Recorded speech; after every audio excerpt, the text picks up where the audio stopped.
Hello નમસ્કાર વિદ્યાર્થી મિત્રો। હવે આપણે છે એ ધોરણ 10 માંથી 11માં આવી ગયા, બરાબર ને। હવે તો આપણે વિષય પણ થોડાક ચેન્જ થયા છે, તો એમાંથી આપણો એક સરસ વિષય છે કે જે તમારે આજે એનો પરિચય મેળવવાનો છે। તો એ વિષય કયો છે?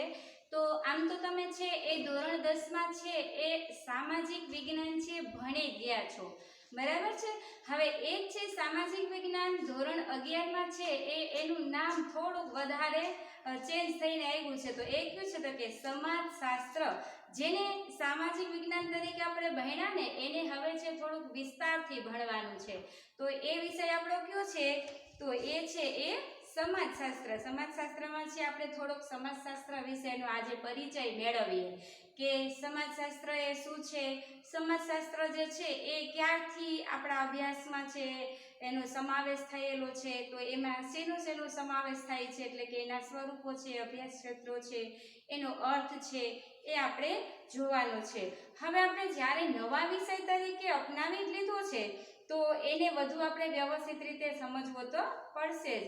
એટલે હવે જેવી રીતે બીજા વિષય આપણે નવા જોઈ ગયા, જે મનોવિજ્ઞાન છે, વાણિજ્ય વ્યવસ્થા છે, ભૂગોળ છે, પછી બાકી અંગ્રેજી અને ગુજરાતી તો તમારે આવતું, અમુક વિષય એવા છે કે તમારે જે 11મા ધોરણમાં છે નવા આવ્યા છે, તો એ સમાજશાસ્ત્ર છે, મનોવિજ્ઞાન છે, ભૂગોળ છે, વાણિજ્ય વ્યવસ્થા છે। હવે એમાંથી આપણે જે આ વિષય છે સમાજશાસ્ત્ર, તો એને આજે છે આપણે સમજવું છે। તો એનું છે એ સમાજશાસ્ત્ર પ્રકરણ નંબર 1 છે કે જેમાં તો કે સમાજશાસ્ત્રનો પરિચય આપણે કરવાનો છે, સમાજશાસ્ત્ર પરિચય। તો મિત્રો આપને ખબર છે સમાજશાસ્ત્ર, તો સમાજ આ શબ્દ આપણે સાંભળીએ ને ત્યારે જ છે એ આપણે એ સમાજ વિશેનો એમાં કંઈક સમાજનું હશે આવો આપણે ખ્યાલ આવે છે, બરાબર ને।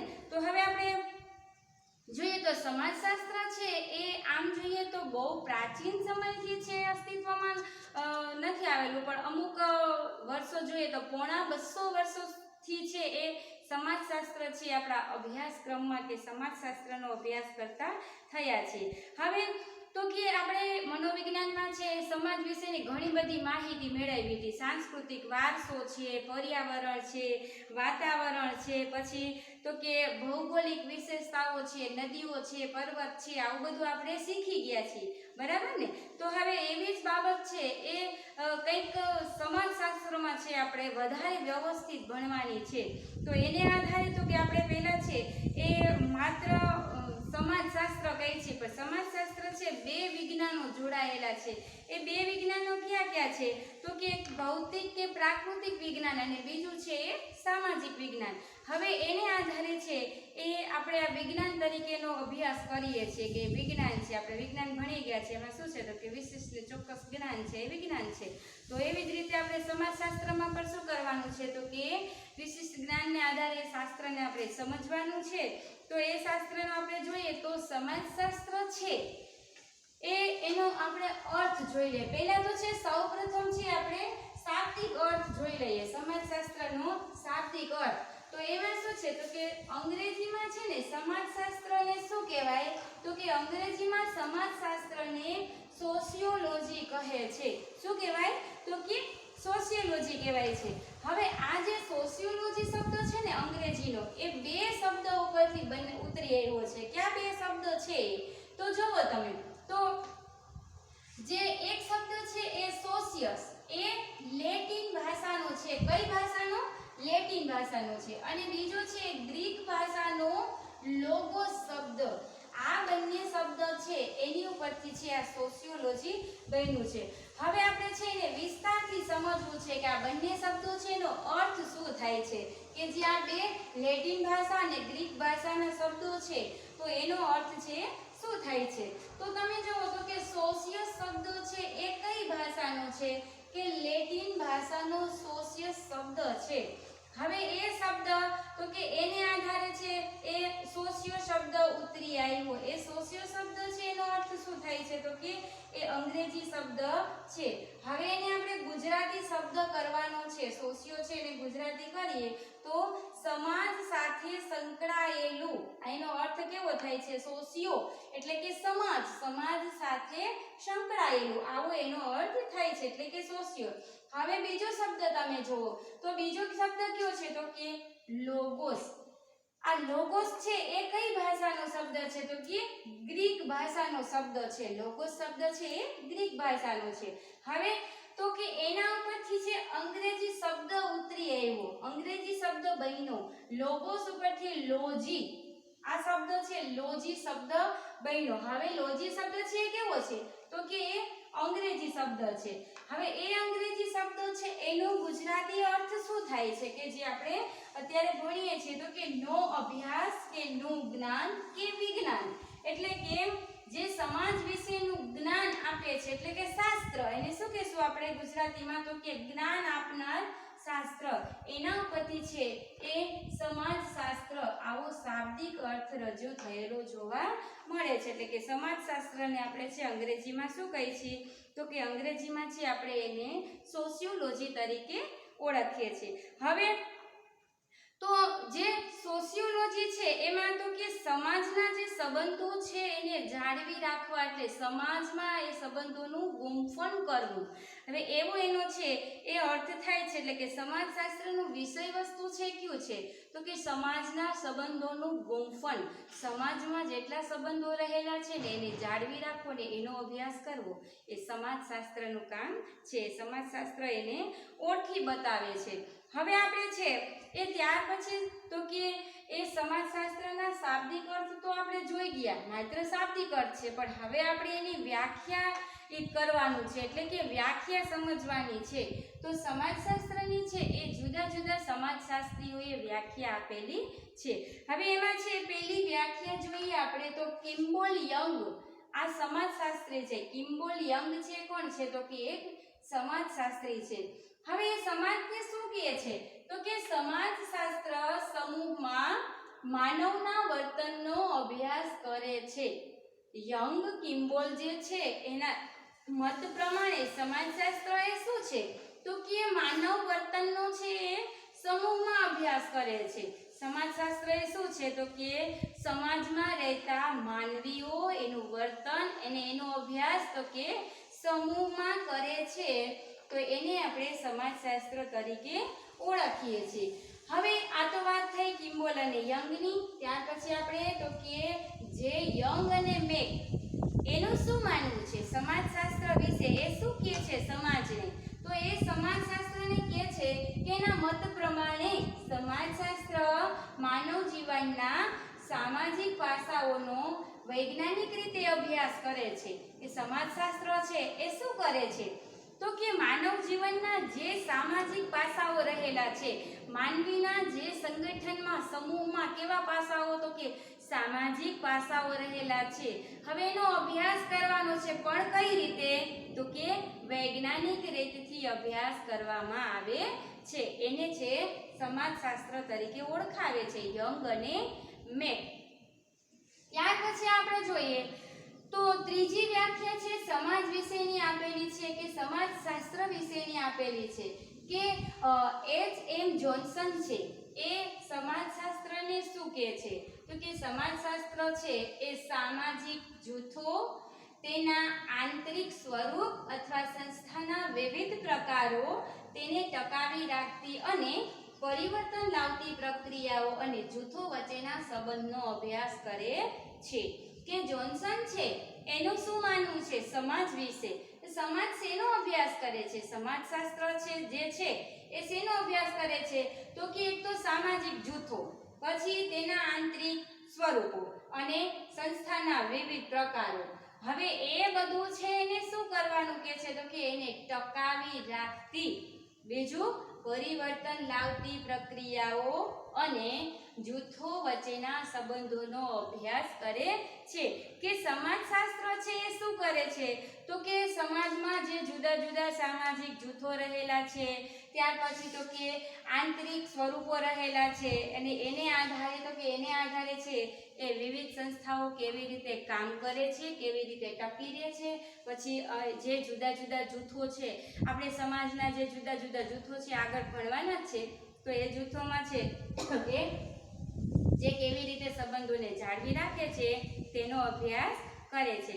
તો આ હતો સમાજશાસ્ત્રનો પરિચય કે સમાજશાસ્ત્ર છે એનો શાબ્દિક અર્થ શું છે, ત્યાર પછી એને વ્યાખ્યાયિત કેવી રીતે કરેલું છે, કયા સમાજશાસ્ત્રીઓ છે એણે કેવો એનો અર્થ આપેલો છે, તો એણે કયા કયા શબ્દનો છે સમાજ વિશે ઉપયોગ કરેલો છે. તો સૌપ્રથમ કિમ્બોલ યંગ છે એ શેનો ઉપયોગ કરે છે, તો કે માનવીના વર્તનનો. ત્યાર પછી યંગ છે શેનો ઉપયોગ કરે છે, તો કે સમાજમાં રહેતા સામાજિક પાસાઓનો, માનવીનું જીવન છે એના સામાજિક પાસાઓનો. ત્યાર પછી તો કે સમાજશાસ્ત્ર છે એ સામાજિક જૂથો છે તેના આંતરિક સ્વરૂપ છે એના વિશેની જે માહિતી છે એ એચ.એમ. જોન્સને એનું કરેલું છે. હવે આટલું આપણે જોતા છે એ આગળ છે એ જોવાનું છે. તો ત્યાર પછી આગળ શું આવશે, તો કે સમાજશાસ્ત્રનો ઉદ્ભવ અને તે પૂર્વે છે વ્યક્ત થયેલું જે ચિંતન છે એ આપણે જોવાનું છે. તો હવે ત્યાર પછી આપણે એ જોશું.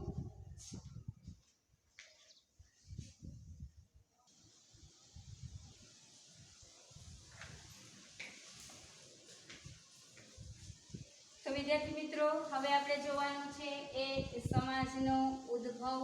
હવે ઉદ્ભવ થયું સમાજનો એ પહેલા છે એ ઘણા બધા વિચારો રજૂ થયા હતા. શેના વિશેના, તો કે સમાજ વિશેના છે વિચારો રજૂ થયા હતા.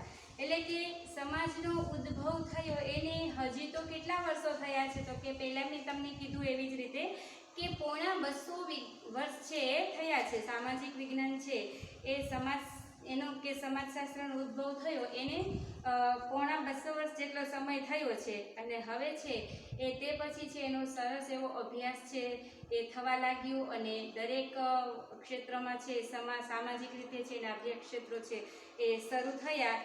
તો હવે એ પહેલાં છે ઘણા બધા સમાજશાસ્ત્રીઓ છે એણે છે પોતાના ચિંતનો રજૂ કર્યા હતા. શેના અંગેના, તો કે સમાજ અંગેના.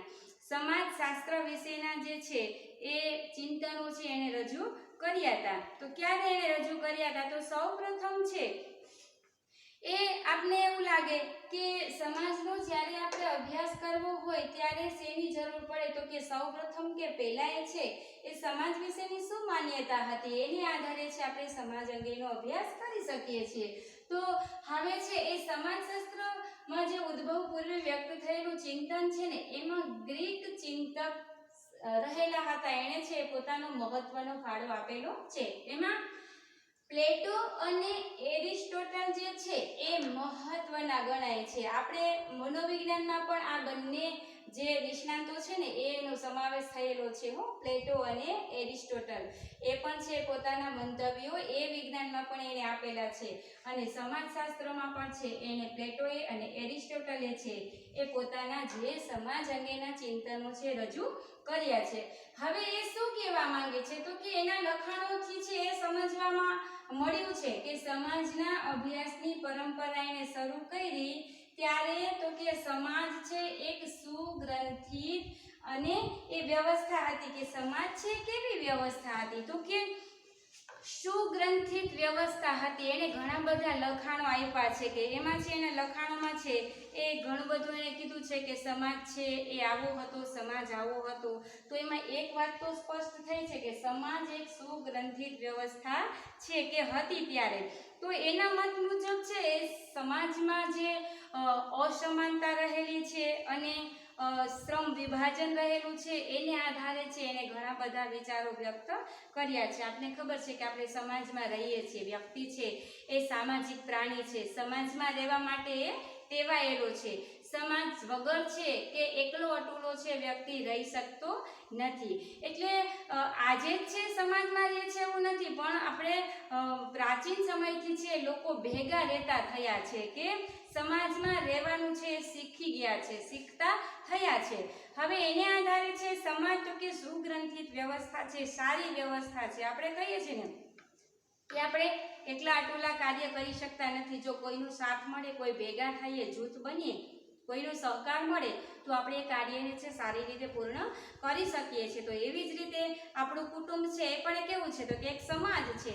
આપણું જે આજુબાજુનું જે વાતાવરણ છે એ પણ કેવું છે, તો કે એક સમાજ છે કે જેનો આપણે સાથ સહકાર મળે છે. તો એને છે પ્લેટોએ અને એરિસ્ટોટલે છે પોતાના મંતવ્ય મુજબ છે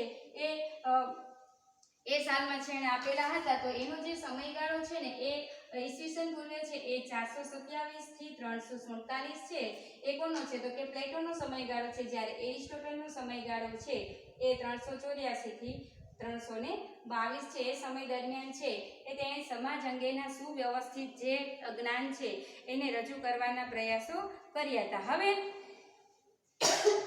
ત્યાર પછી છે તો કે 14મી સદીમાં જે છે થઈ ગયા એક મહાન નિષ્ણાત કે સમાજશાસ્ત્ર છે, એણે એક સારી એવી વ્યવસ્થા છે એ વિશે અભ્યાસ કર્યો, એણે છે સારા એવા પ્રયોગો કર્યો.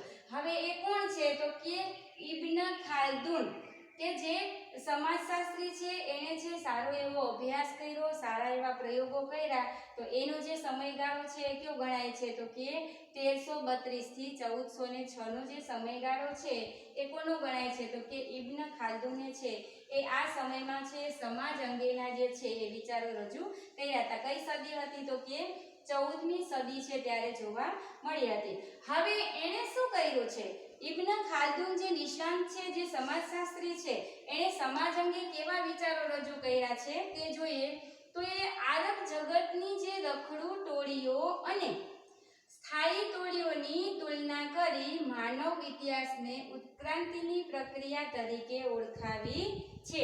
કે એણે શું કર્યું છે તો એણે છે મિત્રો એક અભ્યાસ કર્યો. એ અભ્યાસ કેવો હતો તો કે એણે છે એ અભ્યાસમાં બે ટોળીઓ લીધી, એક રખડુ ટોળી અને એક સ્થાયી ટોળી. હવે જે રખડુ ટોળી છે એ કેવા કેવા એના લક્ષણો છે, કેવા છે એ પોતે કાર્યો કરે છે, કેવી રીતે કાર્ય કરે છે તે, અને એક બીજું છે તો કે સ્થાયી ટોળી.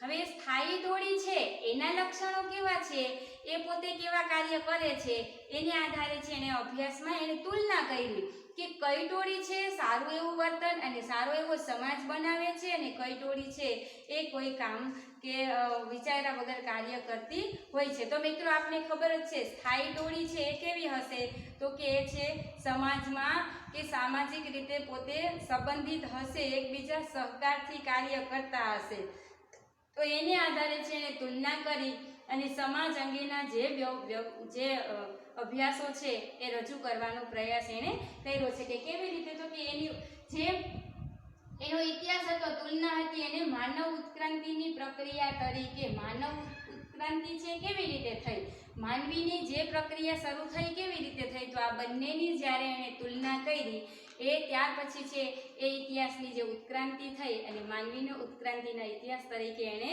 દર્શાવી છે. તો એ ક્યાં છે નિષ્ણાંત તો કે ઇબ્ન ખાલ્દુન. આ નિષ્ણાંત છે ઇબ્ન ખાલ્દુન છે કે જેણે છે એ આ પ્રયોગ કર્યો, જેના ઉપર અભ્યાસ કર્યો. એ અભ્યાસ કોના ઉપર કર્યો તો કે આરબ દેશની જે રખડુ ટોળી છે, આરબ જગતની એક રખડુ ટોળી છે અને એક સ્થાયી ટોળી છે, આ બંનેની છે તુલના કરી અને એણે માનવ ઇતિહાસને સમજાવવાનો પ્રયાસ કર્યો છે. હવે મિત્રો આપને ખબર જ છે કે સમાજ છે કોઈ પણ વિષય છે એ તરત અભ્યાસક્રમમાં નથી આવી જતો, બરાબર ને. હવે એના ઉપર છે ઘણા બધા અભ્યાસો થતા હોય છે કે ઘણી બધી જે પ્રક્રિયાઓ છે થતી હોય છે, પ્રક્રિયામાંથી પાસ થાય પછી આપણે છે ને અભ્યાસમાં લઈએ છીએ. તો સમાજનું પણ એવું છે, સમાજશાસ્ત્ર છે એ પણ છે ધીમે ધીમે છે એ અભ્યાસ ક્ષેત્રો એના વધતા ગયા અને જે જુદા જુદા જે સમાજશાસ્ત્રીઓ છે એના મતો છે એ લઈ અને ત્યાર પછી છે આપણે જે સમાજશાસ્ત્રનો છે ઉદ્ભવ થયેલો જોવા મળે છે. તો આ તો વિચાર હતા એના ક્યાં તો કે જેની ઉદ્ભવ થયો એ પહેલાના સમાજશાસ્ત્રનો જ્યારે ઉદ્ભવ થયો, આપણે વિષયમાં પ્રવેશ થયો એને કેટલા વર્ષ થયા તો કે પોણા 200 વર્ષ. એ પહેલા છે એને એમાં જે કેટલા ચિંતકો હતા એને પોતાનું ચિંતન રજૂ કર્યું હતું સમાજ અંગેનું, તો એ માટેનું છે. હવે એ ઉપરાંત આ ત્રણ તો આપણે જોયા, ક્યાં ત્રણ જોયા તો કે પ્લેટો, એરિસ્ટોટલ અને ઇબ્ન ખાલ્દુન. આ ત્રણ સમાજશાસ્ત્રીઓ ઉપરાંત પણ ઘણા બધા જે સમાજશાસ્ત્રીઓ છે, નિષ્ણાંતો છે કે એને પોતાનો ફાળો આપેલો છે. શેમાં તો કે સમાજના ઉદ્ભવમાં, સમાજની જે સમાજશાસ્ત્રની ઉત્ક્રાંતિ છે તેમાં તેણે એનો ફાળો આપેલો જોવા મળે છે. તો હવે એ ઉપરાંત ક્યાં જે સમાજશાસ્ત્રીઓ છે એ આપણે જોઈ લઈએ તો કે થોમસ હોબ્સ છે, જોન લોક છે, વિકો છે, મોન્ટેસ્ક્યુ છે, રૂસો છે, સેન્ટ સિમોન છે, જેવા વિદ્વાનોએ પણ માનવ સમાજ અને સામાજિક વ્યવસ્થા અંગે વિચારો રજૂ કર્યા છે કે કર્યા હતા. એ પહેલા એને ઉદ્ભવ થયો એ પહેલા ઘણા બધા જે સમાજશાસ્ત્રીઓ છે, જે નિષ્ણાંતો છે, મનોવિચારકો છે, કે એને છે એ સમાજની જે વ્યવસ્થા છે, સમાજની જે પ્રણાલી છે એ માટે છે એને એ વિચારો પોતપોતાના વિચારો છે રજૂ કરેલા હતા. હવે આપણે જોઈએ તો કે રિવિઝન કરી લઈએ. તો રિવિઝનમાં આપણે સૌપ્રથમ શું કર્યું હતું કે આજે છે આપણે માત્ર સમાજનો જ પરિચય મેળવ્યો, સમાજશાસ્ત્રનો જ પરિચય મેળવ્યો. સમાજશાસ્ત્રની છે એ શાબ્દિક અર્થ જોયો. શાબ્દિક અર્થમાં આપણે શું જોયું તો કે સમાજશાસ્ત્રને છે એ અંગ્રેજીમાં શું કહેવામાં આવે છે તો કે સોશિયોલોજી. આ સોશિયો છે એ બે શબ્દનો બનેલો છે. એ બે શબ્દ ક્યાં છે તો કે સોશિયસ અને લોગોસ. હવે સોશિયસ શબ્દ છે શેનો છે તો કે લેટિન ભાષાનો છે, જ્યારે લોગોસ શબ્દ છે શેનો છે તો કે એ છે ગ્રીક ભાષાનો છે. હવે બંને ભાષાના જ્યાં બંને શબ્દો ભેગા થાય ત્યારે સોશિયોલોજી શબ્દ બને છે અને બંનેનો અર્થ છે આપણે ગુજરાતીમાં કરીએ તો સમાજ અને સમાજ અંગેનું જ્ઞાન આપનાર એટલે શાસ્ત્ર, એટલે સમાજશાસ્ત્ર તરીકેનો ઉદ્ભવ થયો છે. એટલે કે આ થયો એનો શાબ્દિક અર્થ. શાબ્દિક અર્થ પછી આપણે શું જોયું તો કે જુદા જુદા જે નિષ્ણાંતો હતા, જે સમાજશાસ્ત્રીઓ હતા, એને વ્યાખ્યાઓ આપેલી હતી કે યંગ છે, કિમ્બોન છે, જોન્સન છે, આ બધાની છે આપણે વ્યાખ્યા જોઈ. અને વ્યાખ્યા પરથી તો કે એ પૂરું થયા પછી આપણે છે એ સમાજશાસ્ત્રના ઉદ્ભવ પૂર્વે એટલે કે એનો જ્યારે ઉદ્ભવ થયો એ પહેલા છે એનું જેટલા સમાજશાસ્ત્રીઓએ ચિંતન આપેલું છે એ ચિંતનમાં જોયું તો એમાં કોનો સમાવેશ થાય છે તો કે પ્લેટો છે, એરિસ્ટોટલ છે, ઇબ્ન ખાલ્દુન છે. આ ઉપરાંત પણ ઘણા બધા સમાજશાસ્ત્રીઓ રહેલા છે કે જેણે છે પોતાનો સમાજશાસ્ત્રમાં ફાળો મહત્વનો આપેલો છે. તો હવે મિત્રો છે એ આપણે છે એ આનાથી આગળ છે જોવાનું થશે તો એ છે સમાજશાસ્ત્રનો ઉદ્ભવ. તો એ સમાજશાસ્ત્રનો ઉદ્ભવ છે એ આપણે છે આજે અહીં સ્થગિત રાખીએ. આજે એ નેક્સ્ટ લેક્ચરમાં છે પાર્ટ 2 માં છે આપણે સમાજશાસ્ત્રનો ઉદ્ભવ જોવાનો છે. તો તમે થોડું છે એ આગળ વાંચી લેજો અને બાકી આજે આપણે જે સમજ્યા એની વ્યાખ્યા છે, શાબ્દિક અર્થ છે અને એ પહેલા છે કેટલા જે ચિંતકો છે એને ચિંતન કરેલું છે એની તૈયારી છે કરી લેજો. બરાબર છે. અને આપણે છે એક થોડું છે સમાજશાસ્ત્રમાં પણ હોમવર્ક આપવાનું છે. એ હોમવર્કમાં આપણે શું કરશું તો કે હોમવર્કમાં છે આપણે જે પૂર્વ વ્યક્ત થયેલું જે ચિંતન છે, સમાજશાસ્ત્રના ઉદ્ભવ પહેલા જે વ્યક્ત થયેલું ચિંતન છે, જેટલા સમાજશાસ્ત્રીઓએ કરેલું છે એ તમારે છે તમારી બુકમાં ઉતારવાનું છે. અને એ ઉપરાંતના જેટલા રહેલા છે એને તમે યાદ રાખી લેજો અને લખી લેજો બુકમાં કે એ ઉપરાંત પણ ઘણા બધા સમાજશાસ્ત્રીઓ છે કે જેના નામ આપણે આપેલા છે, તો એ તમારી બુકમાં વ્યવસ્થિત રીતે ઉતારી લેવું. તો આજે છે એ આપણે આટલું રાખીએ અને નેક્સ્ટ લેક્ચરમાં છે આપણે સમાજનો ઉદ્ભવ છે એ જોવાનું છે. ત્યાં સુધી આવજો.